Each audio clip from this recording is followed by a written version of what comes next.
ባህር ዳር ከተማ በሊጉ ጥሩ መከላከልን ካስመለከቱን ክለቦች መካከል አንዱ ነው። ባህር ዳር ከተማ ከወልዋሎ አዲግራት ዩኒቨርሲቲ የ31ኛ ሳምንት በኢትዮጵያ ፕሪሚየር ሊግ ጨዋታ በአዳማ ሳይንስና ቴክኖሎጂ ዩኒቨርሲቲ ስታዲየም ወንዶሰን በለጠ ጥሩ ኳስ ማኑኤል በድጋሜ ብሩክ ሰሙ ማኑኤል ጥሩ ያማረ ቡድን ስራ የተመለከትንበት የባህር ዳር ከተማ ማጥቃት ነበር። የመጨረሻውን ኳስ ነፃነት ተከላክሎታል። ተነጠቀ። በረከት ጥጋቡ ተነጥቋል። ጥሩ ኳስ ወደ ዳዊት ገብሩ። ዳዊት ተረጋጋ።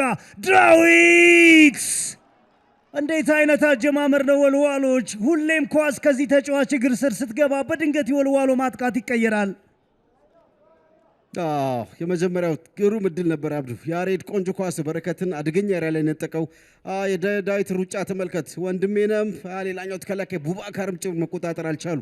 የመጀመሪያው ንክኪ ግሩም ነው። ሁለተኛው ቡባካርን አሰኝቶታል አብዱ። ሶስተኛው ላይ ግን ግብ ጠባቂ ፓፔ ሰይዱን አቋቋም በደንብ የተመለከተ አልመሰለኝም አብዱ።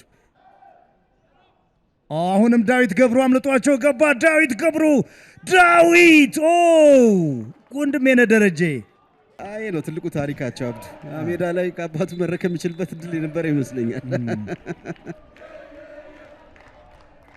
ዛሬ ከሌሉ ምናልባት አብዱ መልበሻ ክፍል ሲገባ ደውሎ እንዳይጠራቸው ኳሱን ተመልከተ ዮኒ ምናልባት ፍቅረ ሚካኤል አለሙ ጥሩ ኳስ አንተነህ ተፈራ ከጨዋታ ውጭ ነው። ፍቅረ ሚካኤል እይታው አስገራሚ ነበር። ግሩም እይታ አንተነህ ኳስ ማስቆጠር የመጀመሪያው በጣም ቢግ ቻንስ ትልቅ እድል ይመስለኛል አብዱ።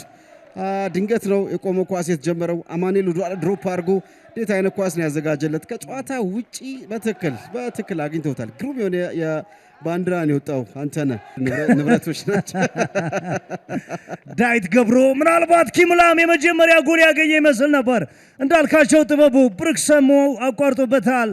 ኤፍሬም ኃይለማርያም ኤፍሬም አንተነህ ተፈራ አማኑኤል ገብረ ሚካኤል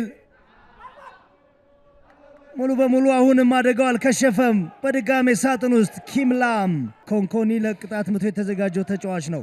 ኮንኮኒ ምናልባት ኤፍሬም ኃይለማርያም የመጀመሪያ ንጹህ ድል በሁለቱም በኩል ነበር የተገኘው። ወልዋሎች እኔ ኳሱን መረብ ላይ አሳርፈው መጨፈር ነበረባቸው። አግዳሚው ግን ለዛ አልፈቀደላቸውም። በኢትዮጵያ እግር ኳስ ታሪክ ካዩዋቸው በጣም አስደንጋጭ የተሳቱ ኳሶች ባለ አንዱ ነው አብዱ። ምንድን ያደረገው ኤፍሬም ኮንኮኒ በደንብ አጠንክሮ ነው የመታው። ወንድሜነህ ከጨረፈው በኋላ ነው ያገኘው። ተመልከት፣ በጣም ነፃነት ነበረው ኤፍሬም። በደንብ ቢገባ ተመልክቷል ኳሱ ሊመጣ እንደሚችል ጥሩ አንስፔት አድርጓል። ነገር ግን ፊት ለፊት ነው፣ ፓወር አለው፣ ተነስቷል አብዱ። በቀላሉ ጣል ማድረግ ግራ ቀኝ የአጥቂ ደመነብስ ያጣ ይመስለኛል። ጥሩ የተከላካይ አማካይ ነው፣ ግን ሳጥን ውስጥ ጥሩ ደመነብስ እንደሌለው ነው ያየሁት ኤፍሬም። ይህን ኳስ አብዱ በየትኛውም አንግል በየትኛውም መንገድ ከመሳት ይልቅ ለማስቆጠር ይከብዳል። ተመልከት፣ ለመሳት ይከብዳል ከማስቆጠር ይልቅ። ለኤፍሬም ማይታምን ነው፣ ጭንቅላቱን ይዟል አብዱ። በጣም የቀረበ ከመሆኑ አንጻር መነሳት ይሄ ይቻላል። ይሁሉ ፓወር ያስፈልጉ። ወንዶሰን በለጠ ወንዶሰን በዚህኛው ሳጥን ውስጥ ደግሞ ሌላ አጋጣሚ ከፍ ያለ ኳስ ጌቱ ኃይለማርያም አንተነህ ተፈራ አንተነህ አደገኛ ኳስ ነበር። ሙታክ ቦአጁኤል የመጀመሪያ ኳሱን መለሳ። ማኑኤል ገብረ ሚካኤል ሁለተኛ ድል ኢላማውን አልጠበቀለትም።